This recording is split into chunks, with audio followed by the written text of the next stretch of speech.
God asked the man he created, where is that man he created? This is coming from Genesis 3:9.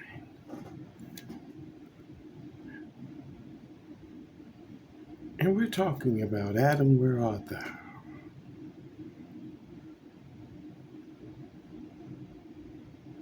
And I believe the same call stands true today, where God is asking each one of us personally, where is that man he created? All of us were created in the image of God, and we were created for God, by God, for his pleasure and for his purpose. That's why we were created. That's why Adam was created.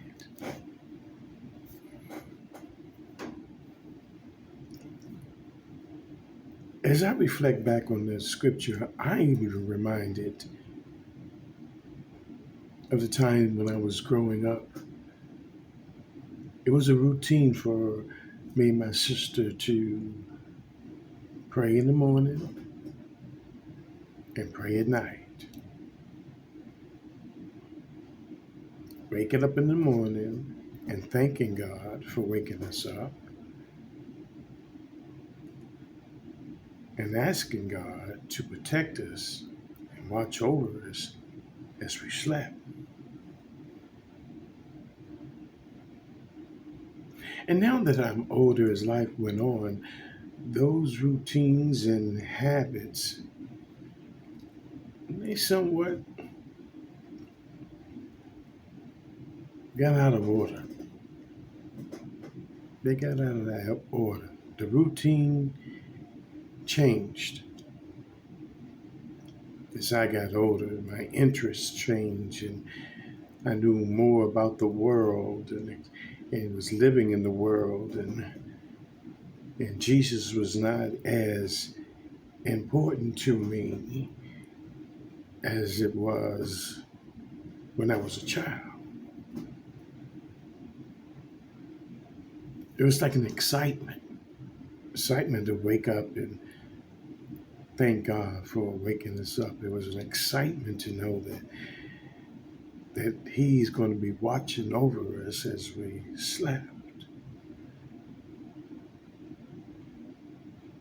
But I remember the time where I can't remember the time, it kind of just happened that it's no longer, I didn't find a need to, wake up every morning. Some of the mornings I didn't wake up in and thank Him for another day. I just woke up and went about my day. When I went to sleep, I didn't necessarily always ask for His protection as I slept. I just went to sleep because I was tired. My regard for Jesus changed. And the people I was around, we never talked about, did we pray last night? Did we wake up this morning praising God or thanking God? That's not even in our conversation. You don't go to work and ask your coworker, hey, did you pray last night? Did you pray this morning? That didn't come out of my mouth for years. But now that I've gotten older, I'm reverting back. I'm reverting back to those habits that I grew up with, those traditions that I grew up with, those moments that gave me joy. It's amazing how we can get out of alignment in our relationship with Christ just by living our daily life. Most of the time, we don't even think about Jesus or hear His name mentioned. throughout the day, throughout the week, throughout the month, throughout the year. We don't talk about it with friends, family, or strangers. And look what where we are now. Look where we are now. As I get older, I see the importance of that relationship with Christ and how reading his word gave me instructions for my life. It's amazing. God is calling all of us now to realign, to go back to that place where he was important in our lives. He was a focus. It was a part of our transition. It was a part of our growing up. We included Jesus in everything. We prayed before we ate. We prayed when we woke up. We prayed when we went to sleep. We mentioned his name at the dinner table. We mentioned his name when we went to church. We prayed silently when we went out about our day.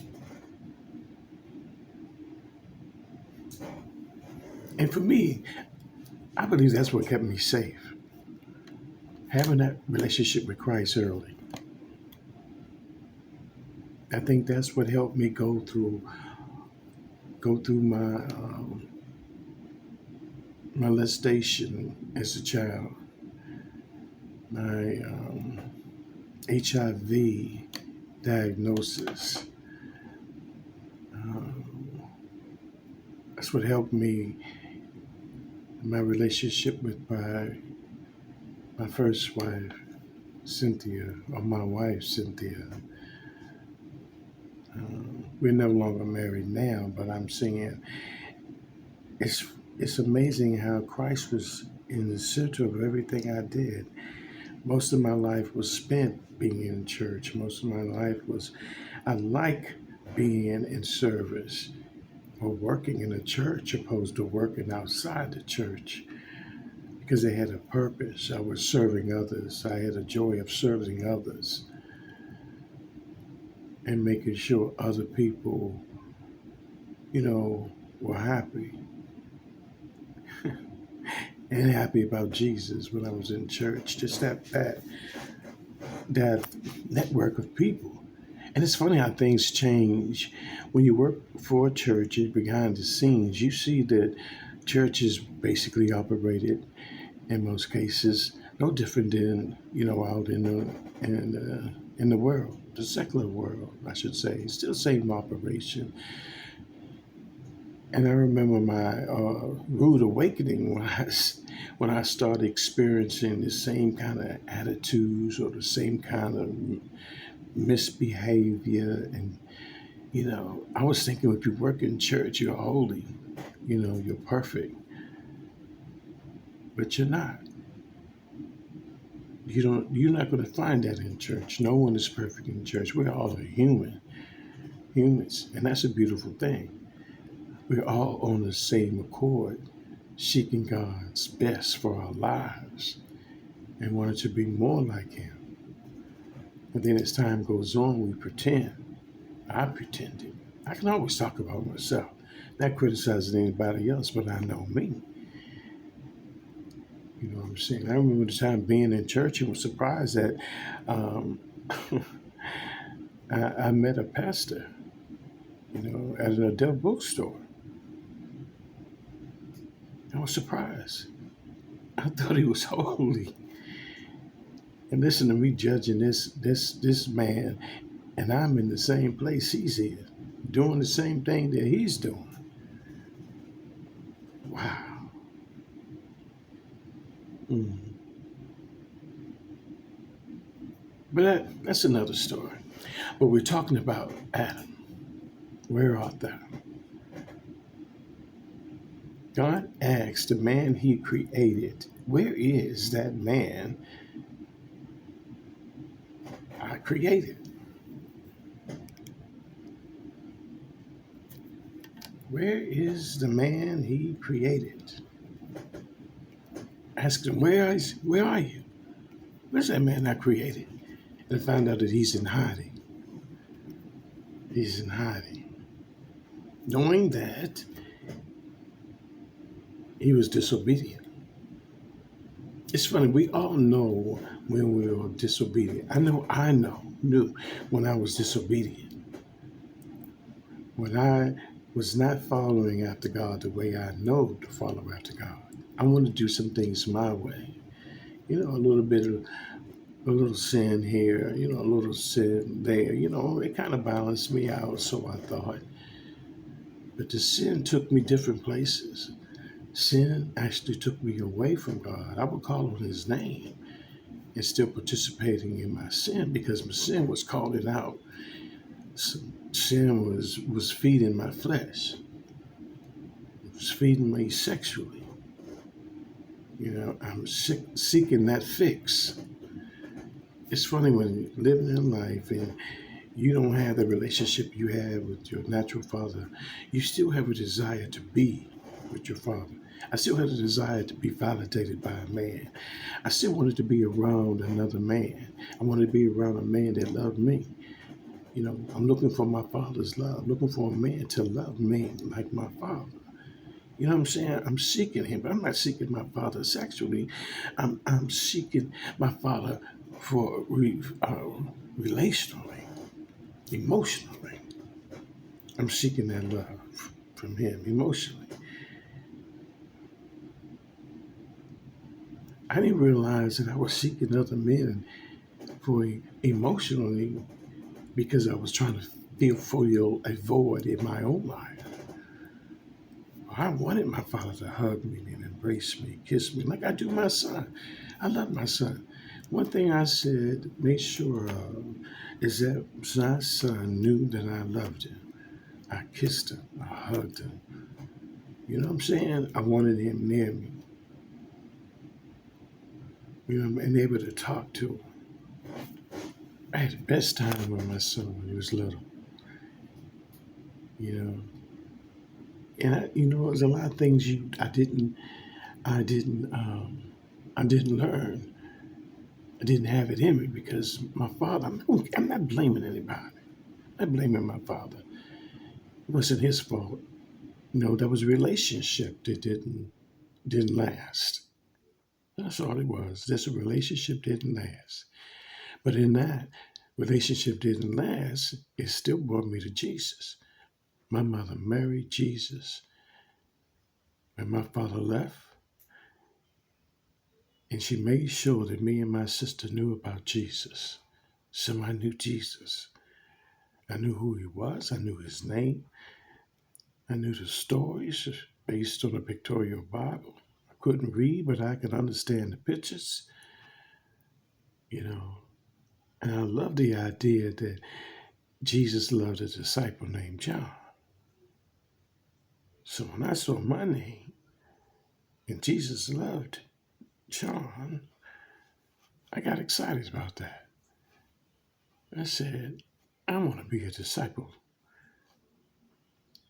like John, the one that Jesus loved. I wanted to be a disciple because I wanted Jesus to love me. Now that I'm older, in retrospect, I see now that he does love me. He's always loved me. He always wanted me near, always willing to give me a hug, kiss on me, love on me. Because he's a good God. He's a good God. He's a good father. He's a good father. And now that I'm older, God is calling me to call out to other men in particular who didn't grow up with their father, weren't loved by their father. They don't know what it is to be held by their father. You know, and loving your father, you learn how to love. That love develops. Like you naturally love your mom. I naturally love my mother, but my mother was not my father. Believe it's a different kind of love exchange. It's a different kind of love exchange. So now God has me calling and asking other brothers to realign. Other brothers that walked away from Christ. Not walked away from Christ, but the the tradition, the habit, they're talking to Jesus. And some young men don't even have a relationship with the Bible. Don't even know him. Don't even know his name. Don't even know some of the stories. They will help them navigate through life as we know it today. So God is calling the men who were father, who grew up with no father, to be mentors to those young men who were raised without their father, but they have a relationship with Christ. Me, that I'm an elder now, I feel like it's my responsibility to go back and speak to that generation of today and encourage them to fall in love with Jesus, seek Jesus, know his plans, and follow after him. Be like Jesus. Be like Jesus. Because Jesus will lead you to victory. Spending time with Jesus will enable young men to be strong leaders, strong men, head of their household, confident in the Lord, trusting in him, and making their lives better for the generations to come. I want to speak life into men, young men especially, that Jesus is Lord, worthy to be praised, worthy to obey.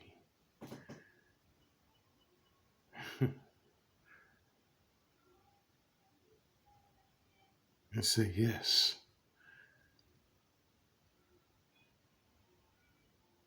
to living life already predestined for each one of us. Come on, Glory.